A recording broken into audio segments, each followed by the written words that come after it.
La Constitution congolaise a déjà posé la question au peuple sur les options fondamentales.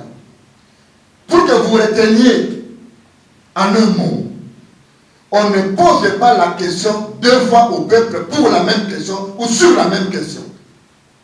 Je demande à tout constitutionnaliste de Sorbonne, de Louvain, de Liège ou de Havard, de venir me dire dans quel document jurisprudentiel, dans quel écrit doctrinal, on a posé la question au peuple deux fois sur la même question, si ce n'est qu'un coup d'État constitutionnel. Même en France, le changement de la 4e République vers la 5e République aurait été un coup d'État constitutionnel.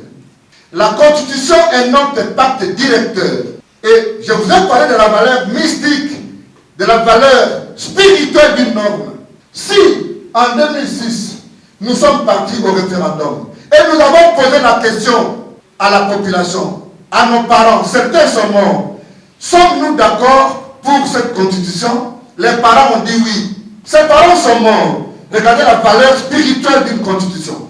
Ces parents sont morts. Est-ce que nous, qui vivons aujourd'hui, nous avons le pouvoir spirituel de revenir sur la volonté de nos parents qui sont morts? Par quel mécanisme? Mais il faut faire attention. Les gens doivent savoir que le principe, il est classique. Toute constitution est révisable. Que ce soit dit, toute constitution est quoi? Révisable. Et la manière de la réviser est prévue dans la constitution elle-même. L'initiative, la procédure, les mécanismes sont prévus dans la constitution. S'il est dit cette disposition obsolète, encore qu'il faut qu'on engage les vrais débats sur ce que ça veut dire, une disposition obsolète, il ne faudrait pas que l'inaction du politique soit considérée comme une consécration des dispositions obsolètes. Et je vous en donne la démonstration.